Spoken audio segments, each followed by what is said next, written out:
হে মহান আত্মা, তোমার জীবনের সকল ঝড় থেমে গেছে। এবার তোমার ডানা মেলে উড়ার পালা। হ্যাঁ, তুমি একদম ঠিক শুনেছ। এতদিন যে ঘন কালো মেঘ তোমার আকাশকে ঢেকে রেখেছিল, যে অন্ধকারের মাঝে দাঁড়িয়ে তুমি সম্পূর্ণ একা, নিরুপায় এবং দিশেহারা হয়ে পড়েছিলে, আজ সেই দমবন্ধ করা কালো মেঘ কেটে গেছে। মহাবিশ্ব অত্যন্ত নিখুঁত ও পবিত্র পরিকল্পনায় তোমার জীবনের প্রতিটি বিষণ্ণ, বিনিদ্রা রাতকে চিরতরে বিদায় জানাচ্ছে। তোমার চোখের কোণে জমে থাকা প্রতিটি নোনতা অশ্রুবিন্দু আজ পরম মায়ায় অলৌকিক এক শান্তিতে ধুয়ে মুছে দেওয়া হচ্ছে।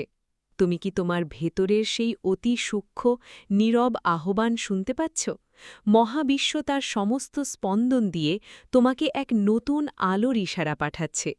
যে দরজাগুলো কদিন আগে তোমার চোখের সামনে এক এক করে সশব্দে বন্ধ হয়ে গিয়েছিল, যে বন্ধ দরজার সামনে দাঁড়িয়ে তুমি রক্তাক্ত হাতে কড়া নেড়েছিলে, তা আসলে তোমাকে বন্দি করার জন্য ছিল না, তোমাকে শাস্তি দেওয়ার জন্য ছিল না, বরং তোমাকে এক মহিমান্বিত, নিরাপদ এবং সুন্দর নতুন দিগন্তের মুখোমুখি করার জন্যই বন্ধ করা হয়েছিল।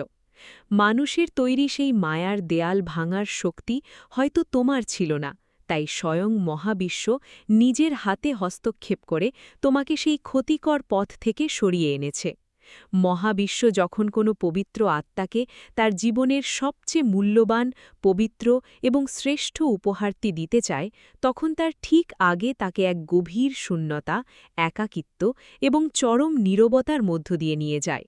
তুমি হয়তো বিগত দিনগুলোতে অনেক দীর্ঘ রাত একা কেঁদে কেটে পার করেছ। তোমার মনে হয়েছে তোমার এই আকুল আকুতি বুঝি মহাবিশ্বের কান পর্যন্ত পৌঁছাচ্ছে না। কিন্তু বিশ্বাস করো, তোমার একটি দীর্ঘশ্বাসও বৃথা যায়নি। তোমার প্রতিটি ভেঙে যাওয়া স্বপ্ন, তোমার ভেতরের প্রতিটি অব্যক্ত আর্তনাদ মহাবিশ্ব পরম যত্নে নিজের বুকে আগলে রেখেছে। যে সোনার টুকরো আগুনে পুড়ে পুড়ে খাঁটি হয়, তার রূপ যেমন সবার নজর কেড়ে নেয়, ঠিক তেমনি তোমার জীবনের এই কঠিন পরীক্ষাগুলো তোমার বিনাশের জন্য ছিল না। তোমার মনের যে নরম অংশগুলো মানুষের অবহেলায় ভেঙে চূর্ণ বিচূর্ণ হয়ে ধুলোয় মিশে গিয়েছিল, সেগুলোকে এক এক করে কুড়িয়ে নিয়ে আবার জোড়া লাগিয়ে আজ তোমাকে এক অতি শক্তিশালী, প্রজ্ঞাময় এবং অপরাজেয় সত্তায় রূপান্তরিত করা হয়েছে। বন্ধ হয়ে যাওয়া প্রতিটি দরজা আসলে তোমার চারপাশের নেতিবাচক শক্তি, মিথ্যা মায়া এবং ভুল মানুষের বিষাক্ত প্রভাব থেকে তোমাকে রক্ষা করার জন্য এক পবিত্র ঐশ্বরিক প্রাচীর ছিল। আমি জানি গত বেশ কিছু দিন ধরে তোমার বুকের ভেতরটা কতটা ভারী হয়েছিল। অতি আপন, বিশ্বাসের পাত্র হওয়া মানুষের কাছ থেকে পাওয়া অপ্রত্যাশিত আঘাত, একা হয়ে যাওয়ার তীব্র ভয় এবং প্রতিনিয়ত নিজের মনের সাথে লড়াই করতে করতে তুমি ক্লান্ত ও নিঃশেষ হয়ে পড়েছিলে। গভীর রাতে যখন চারপাশ নিস্তব্ধ হয়ে যেত, তখন শূন্য দৃষ্টিতে অন্ধকারের দিকে তাকিয়ে তুমি হয়তো নিজের ভাগ্যকে দোষারোপ করেছ। মনের অজান্তেই ডুকরে কেঁদে উঠে প্রশ্ন করেছ, সব আঘাত কেন আমার বুকেই এসে লাগে? আমি তো কারো কোনো ক্ষতি করিনি, তবে আমার সাথেই কেন বারবার এমন অবহেলা, এত অভিনয় আর বঞ্চনা ঘটে? মানুষের স্বার্থপর রূপ আর চারপাশের রূঢ় পরিস্থিতি তোমাকে এতটাই বদলে দিয়েছে যে আজ আয়নায় নিজের চোখের দিকে তাকালে নিজের সেই পুরনো হাসি, সেই সরল রূপ আর খুঁজে পাও না। নিজেকে বড্ড অচেনা, বড্ড নিঃস্ব মনে হয়। কিন্তু হে মহান আত্মা, আজ আমি তোমাকে স্মরণ করিয়ে দিতে এসেছি, এই যে তুমি ভেঙে পড়েছ, এই ভেঙে পড়াটা তোমার জীবনের শেষ পৃষ্ঠা নয়। এটি ছিল তোমার ভেতরের আসল তেজকে, তোমার ভেতরের ঘুমিয়ে থাকা অসীম দৈব শক্তিকে জাগিয়ে তোলার এক পরম আধ্যাত্মিক আয়োজন।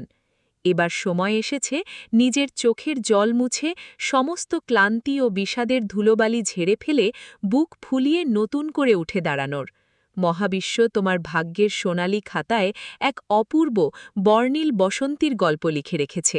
যে মানুষগুলো তোমাকে একসময় অপ্রয়োজনীয় ভেবে অবহেলায় ছুঁড়ে ফেলে দিয়েছিল, যারা তোমার সরলতার সুযোগ নিয়ে তোমাকে মানসিক যন্ত্রণার সাগরে ভাসিয়ে দিয়েছিল, তাদের সাথে কোনো তর্কে জড়ানোর বা মুখে কোনো প্রতিশোধমূলক উত্তর দেওয়ার আর প্রয়োজন নেই। তোমার নীরবতা, তোমার ভেতরের গভীর শান্তি এবং তোমার জীবনের অভাবনীয় গৌরবময় পরিবর্তনই হবে তাদের প্রতি মহাবিশ্বের দেওয়া সবচেয়ে বড় এবং যোগ্য উত্তর। তোমার প্রতিটি কান্না আজ থেকে তোমার আত্মিক শক্তিতে রূপান্তরিত হতে শুরু করবে। তোমার চলার পথে আগে যেখানে কেবল ধারালো কাঁটা আর অন্ধকার ছিল, আজ সেখানে মহাবিশ্ব এক নতুন মসৃণ এবং সোনালী আলোর রাজপথ বিছিয়ে দিয়েছে। ভয় পেও না, একটিবারের জন্যও দ্বিধাগ্রস্ত হয়েও না। তোমার নিজের ভেতরের যে শক্তি এতদিন লোকচক্ষুর আড়ালে সুপ্ত ছিল, তার উপর ভরসা রাখো। ভরসা রাখো সেই অদৃশ্য মহাশক্তির উপর, যিনি মহাবিশ্বের কোটি কোটি তারার মাঝেও তোমার ক্ষুদ্র অস্তিত্বকে, তোমার হৃদয়ের স্পন্দনকে এক মুহূর্তের জন্যও ভুলে যাননি। তুমি হয়তো সাময়িকভাবে থমকে গিয়েছিলে, কিন্তু তুমি কখনো ফুরিয়ে যাওনি। তুমি এক ফিনিক্স পাখির মতো, যে নিজের ছাই থেকে আবার নতুন করে ডানা মেলে আকাশে উড়তে জানে। অতীতের সব স্মৃতি, সব অপ্রাপ্তি আর মন খারাপকে আজ এই মুহূর্তে এইখানেই সমাহিত করো। মহাবিশ্ব তোমাকে এক সম্পূর্ণ নতুন জীবন উপহার দিতে প্রস্তুত। তোমার জীবনের প্রতিটি অপূর্ণতা এবার পূর্ণতায় রূপ নেবে।